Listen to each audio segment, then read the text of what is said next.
If you know anything about the 2024 NBA draft, you've heard of these guys, Ron Holland and Matas Buzelis. One of them is probably going to be the number 1 pick. Tell me, which one are you choosing? Ron Holland is a crazy athlete. He's big, strong, fast, can score, defend, and he's actually skilled. But what about Lithuanian unicorn Matas Buzelis? Buzelis can shoot, dribble, pass, dunk, he can do it all. But never has a G League Ignite player ever been the number 1 pick in the draft. Is that going to change this year? Maybe. Does that mean they're going to be successful NBA players? History says no. When I tell you 12 Ignite players have made the NBA and 2 have been top 3 picks, you'd assume the G League Ignite has been a major success. Great success. You are wrong. The G League Ignite is failing, and I'm gonna tell you why. But first of all, how did we get here? The NCAA was exploiting student athletes for a century. These top draft picks coming out of high school couldn't go to the NBA till they were 19. And were forced to go play in college for free, risk getting injured, missing out on life-changing wealth, while the NCAA took 100% of the profits from everything.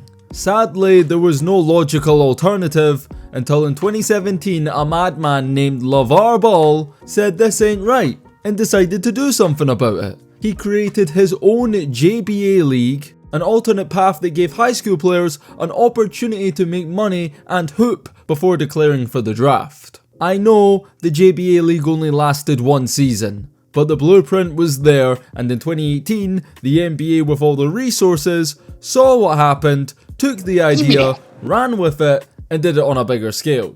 That's how we have G League Ignite.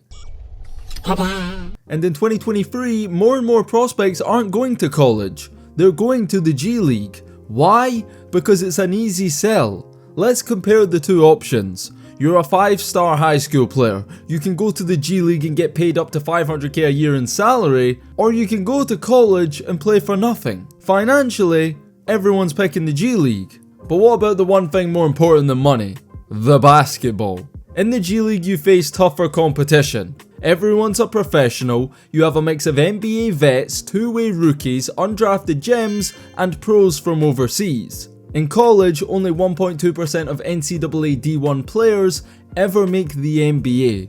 The rest can be found all across America working 9 to 5s. If your goal is to play in the NBA, are you going to spend a year studying, knowing you'll not be in school long enough to ever graduate? Or are you going to take the bag and turn professional as quickly as possible?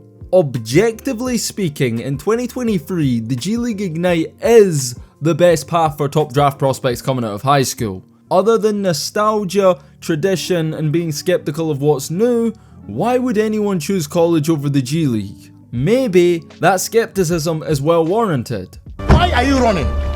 Why are you running? Let's look at every player that chose the G League Ignite over college. The ones that got drafted, and the ones that didn't. No, we're not talking about your Norris Coles and Jarrett Jacks. I'm talking about the youngsters. Starting with their first and biggest signing to date. Jalen Green was one of the most hyped high school prospects in the social media era. He was ESPN's number 1 prospect in the 2020 recruiting class. He had offers from all these D1 schools, but instead of going to college, he became the first ever player to sign with G League Ignite. His salary was worth $600,000. Jalen Green averaged 17.9 points, 4.1 rebounds, and 2.8 assists per game in the G League. But was he the number 1 pick? No. The Pistons drafted the guy that went to college instead. Despite not going number 1, the G League didn't negatively impact his draft stock because he was still picked top 2. Jalen Green finished 4th in Rookie of the Year voting, he made the All-Rookie first team, and has been a consistent scorer every year in the NBA. Now, averaging 22 points per game as a sophomore in the NBA is good and a lot better than anyone else from Ignite, but a lot of people are saying it's giving Andrew Wiggins vibes. People are starting to call Jalen Green a bust and saying that the numbers are a little misleading. Jalen Green can get buckets and that's about it. He's a bad defender, below average facilitator, and very inconsistent scorer. In other words, an inefficient shot chucker. Does he still have all-star potential? Absolutely. But right now, Jalen Green isn't close to that. He has a solid supporting cast, great head coach, he was expected to take a leap this season, and he hasn't. He's pretty much the same Jalen Green from his rookie year. he isn't getting any better, and that's something to be worried about. That being said, Jalen Green has done way better than the other top 3 pick to come out of G League Ignite. Remember how Hornets fans reacted to passing a certain someday up at number 2? The Charlotte Hornets select Brandon Miller.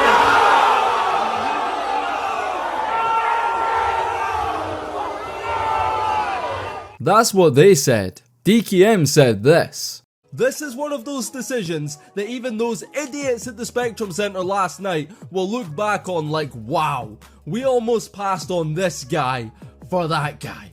Lucky we didn't do that. Brandon Miller is doing his thing, only Wemby is ahead of him in Rookie of the Year voting. When you check out the rest of that list, you don't see Scoot Henderson. And that's because Scoot Henderson has had a historically bad start to his NBA career. As a starter, Scoot Henderson averaged these atrocious stats. He shot 8% from the 3-point line. That means if you take 100 3-pointers, you're making less than 10. In his first few games he got injured, was sent back to the G League and lost his starting spot on the Blazers. They drafted this guy out of the G League to replace Damian Lillard, and he ended up back in the G League.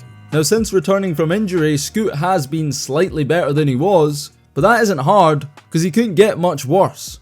So far, he's averaging these numbers on the season. Every now and then you'll see a decent stat line pop up on the timeline. Don't be fooled, a lot of that production is coming in garbage time. I'm not gonna lie, he's even worse than I thought he'd be, and I thought he was the most overrated draft prospect in years. Yes, Scoot Henderson was a top 5 player in high school, so was everybody. He played 2 years at Ignite, made $1 million. He wasn't anything special, just another athletic 6'2 guard that can't shoot the free. How many of those guys are actually successful in the NBA? But that's not all. Scoot isn't a great finisher, he's a good, not great passer, his handle is nothing special, and by the way, even his athleticism is overrated. He isn't some Russell Westbrook, D Rose, Ja Morant type athlete. Anyone that told you Scoot Henderson was a generational talent probably watched him play that one exhibition game against Victor Wembanyama and made their mind up there and then. I couldn't believe the hype around this player. Everyone ignored the fact that Scoot shut it down early in the G League because he'd apparently proven enough, when let's be real, he shut it down to protect his plummeting draft stock because he was stinking it up in the G League. Even now with the way Scoot's playing in Portland, if he wasn't a top 3 pick with a signature shoe, he'd be with the Rip City remix right now in the G League. Okay, maybe that's a bit harsh. Since December 1st, Scoot's averaging these stats. While the efficiency still isn't good, it's not historically bad anymore, which is an improvement. But I never said Scoot Henderson was a bad player. I said, Scoot Henderson looks like a high school player thrown onto an NBA floor. And who's to blame for that? Probably G League Ignite. Because Scoot and Jalen Green were the top 3 picks. But they weren't the only number 1 high school prospects that went to G League Ignite, because Jonathan Kuminga was the number 1 player in the country before he reclassified. Instead of going to college, he joined G League Ignite, earned $500,000, averaged 15.8 points, 7.2 rebounds, and 2.7 assists. Kuminga started off really strong, then hit a wall and became inconsistent. His athleticism and upside was insane, it still is, but the G League really exposed some of the deficiencies in his game, some of which we still see today, that weren't so obvious in high school. And as the year went on, he began to slip down the draft boards, and fell outside of the top 3. The Golden State Warriors drafted Kuminga with the 7th pick. People were calling him the steal of the draft. His rookie season, Kuminga didn't get much opportunity. He was assigned to the Santa Cruz Warriors several times, because Golden State were the best team in basketball. They won 18 of their first 20 regular season games, they were in win now mode, and as a result of that, the development of their young players wasn't a priority. Whatever they tried to do paid off. The Golden State Warriors made the finals, beat the Celtics in 6, and became NBA champions again. Jonathan Kuminga was the youngest NBA champion since Darko Milicic, Curry won his first finals MVP, and the Warriors ain't been the same since. A big reason for that is that the next generation of Warriors haven't kicked on as expected. Jordan Poole and James Wiseman are no longer Warriors. Moses Moody is yet to take that next leap, and Jonathan Kuminga, while he has improved recently, for most of his NBA career has looked like a high school player. You look at his numbers from year 1 to 3 and it's the exact same. Guess what? It's just come out that Jonathan Kuminga doesn't want to play for Coach Kerr no more. Their relationship is finished. Everything is falling apart in Golden State. Moses Moody doesn't want to be there either. Expect both of those guys to be traded real soon. Kuminga has all the potential in the world. He can be an all-NBA defender. He has the skills and attributes to be a good offensive player too. But he just isn't that yet. And if you haven't noticed, this is becoming a recurring theme with these G League Ignite guys. Same can be said for Dyson Daniels, 6'7" point guard, picked 8th in the draft. His case was a little different though. He's Australian, so he never played high school basketball. Still, he signed with G League Ignite and even played against NBA players in the 2022 Rising Stars game. As a prospect, Dyson Daniels was a Swiss Army knife. Tall point guard, can shoot, drive, pass, defend. These type of guards are exactly what NBA teams are looking for right now. For Ignite, Daniels averaged 12 points, 6.1 rebounds, 5.1 assists and 2 steals per game. He led the Ignite in 2 of those categories. The New Orleans Pelicans chose him with the 8th pick in the draft. Daniels played 59 NBA games last season, averaged 3.8 points, 3.2 rebounds and 2.3 assists. Now I gotta be fair, the stats don't do him justice. Dyson Daniels was impactful his rookie year, and this season he's continued to be a standout perimeter defender, and because of this he's getting more minutes. He's averaging 1.5 steals, but offensively, for a guy that's playing 25 minutes a night, he isn't offering much. 6.9 points, 3.1 assists, 4.6 rebounds. Yeah, he's improved from his rookie year, a bit, but then again, nothing crazy. He's shooting 25% from 3, 40% from the field. I'm not saying he's a bust or a terrible player, but when you draft a guy in the top 10, you're hoping for better production than what Dyson Daniels has produced so far in the NBA. A bit like Jonathan Kuminga, he's a lottery pick, playing like a role player. Here's a guy who was a top player in high school, could have went to Duke, could have went to Kentucky, took the bag, joined G League Ignite and fell out of the first round. This player is Jaden Hardy. He was the number 2 ranked player by ESPN, ahead of Paolo Banchero, Jabari Smith and Amoni Bates. So how was he the 37th pick in the draft? With Ignite, Hardy averaged 17.7 points, 4.6 rebounds, 3.2 assists and 1.3 steals per game, which is actually pretty similar to Jalen Green's stats with Ignite. It looks really good until you see the 3.5 turnovers and that he shot 35% from the field and 27% from 3.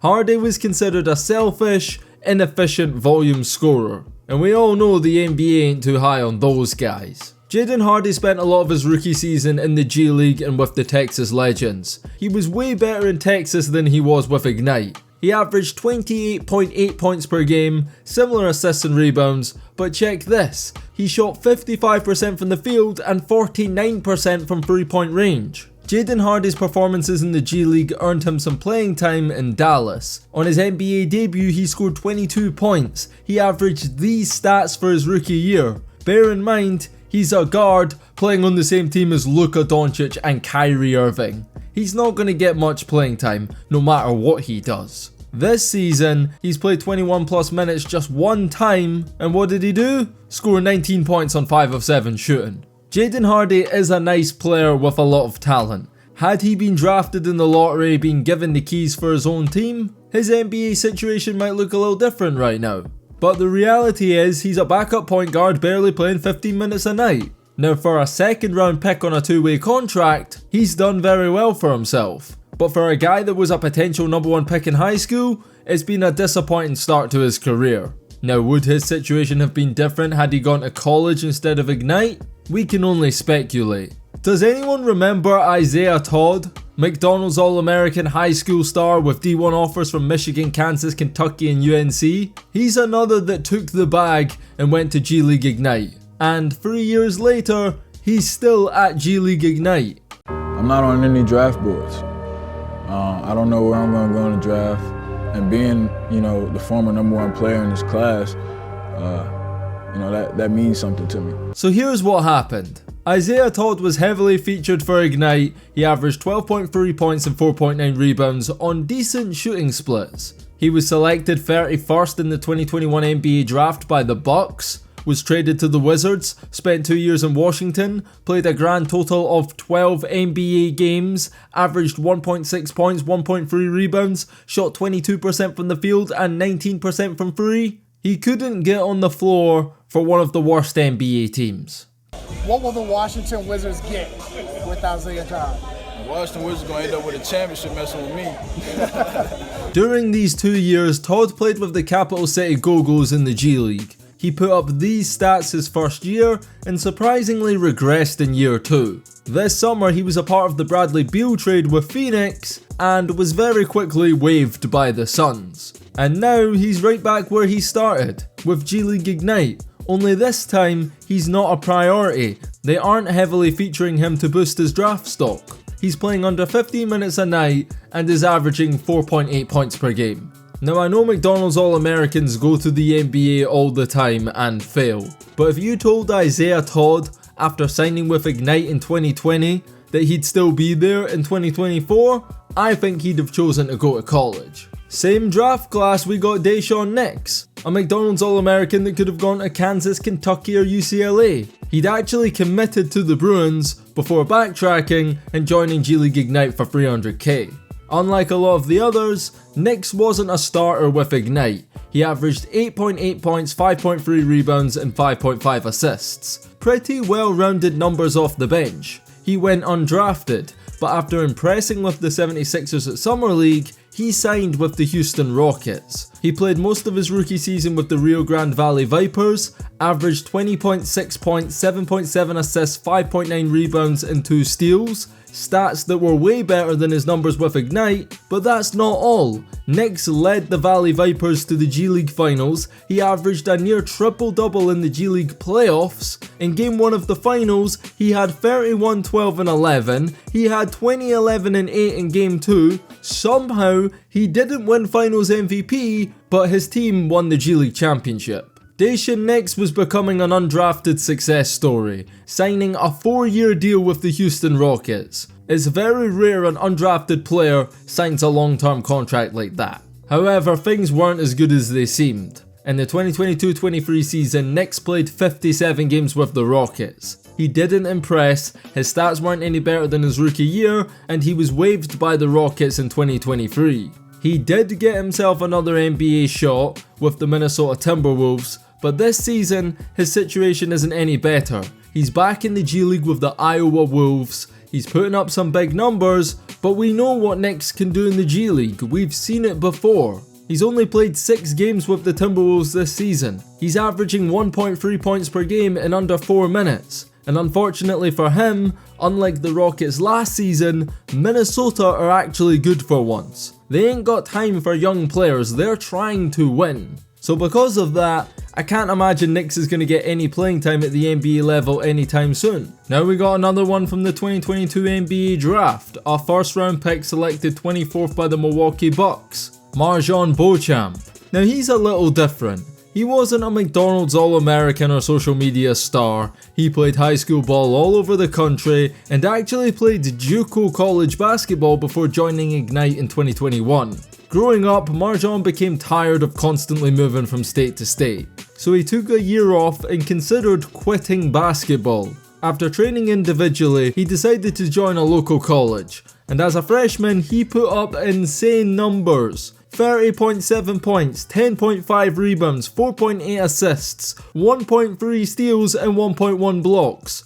All the D1 schools that overlooked him in high school came running right back. Beauchamp wasn't feeling college and went to G League Ignite instead. During the 2021-22 season, Beauchamp averaged 15.1 points, 7.3 rebounds, 2.3 assists and 1.6 steals. He was a breakout star that took everyone by surprise. Despite being on a championship contending team and still early in his development, Beauchamp actually spent most of his time in the NBA with the Bucks. In his rookie season in 52 games, Beauchamp averaged 5.1 points and 2.2 rebounds. He wasn't very efficient, but this season, that changed. While his averages are still the same, his percentages are a lot better. Marjon Beauchamp is probably the Bucks' best young player. He put in a lot of work in the offseason, He travelled to Greece to work out with Giannis, and even dropped a record 83 points in Jamal Crawford's Summer Rec League.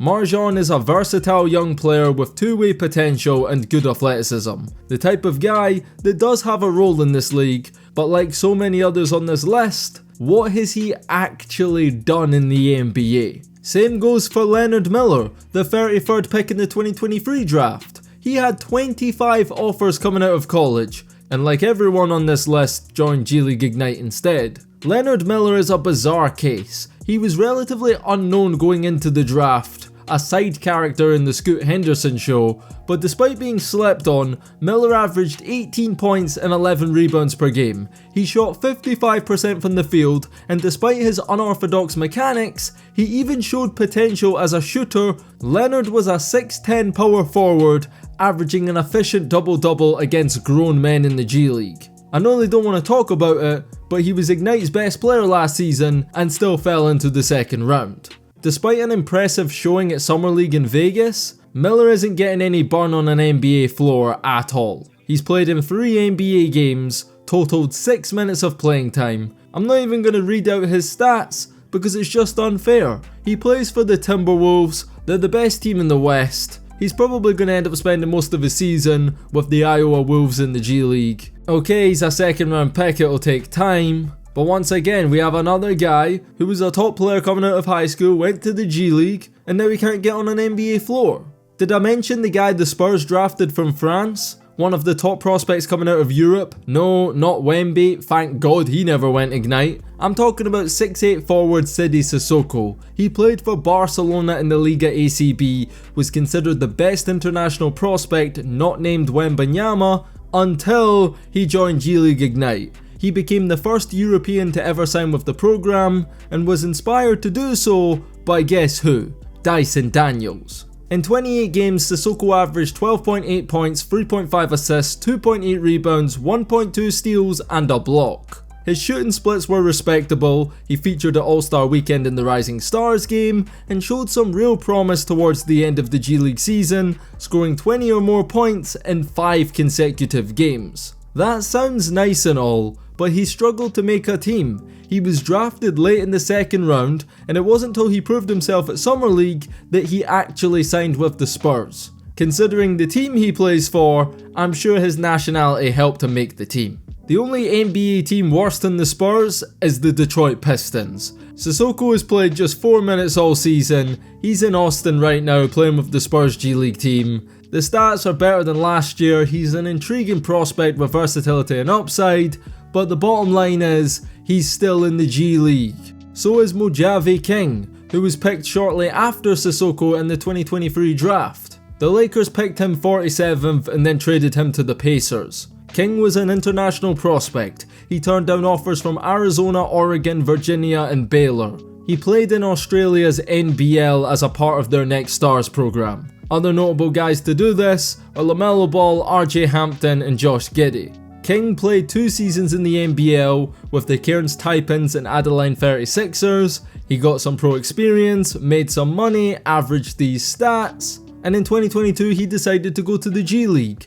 Started in the majority of the Showcase Cup games, was benched in the regular season and averaged 11.5 points, 3.7 rebounds and 1.7 assists on below 40% shooting from the field and free. Despite being just the 3rd New Zealand born player to ever be drafted, Mojave King never actually signed with the Indiana Pacers. They own his draft rights, he played for them in Summer League, but he was never going to be a part of their NBA team this season. He could have played in Europe, gone back to Australia, or suck it up where he is now in the G League with the Indiana Mad Ants. He was welcome anywhere except with the Indiana Pacers in the NBA. But let's not forget, the G League Ignite has also taken on several project players over the years, guys with high potential that needed developed. They had Kai Soto, the Filipino star, Wemby before Wemby. He was at Ignite, disappeared, ended up in Australia and is now back home playing in the Philippines. What about Fanbo Zheng? He was a nationally ranked high school player, signed with Ignite, now he's back home in China with the Beijing Ducks. Principal Singh was an Indian prodigy from the NBA Academy. He went to Ignite, played 4 games, and where is he now?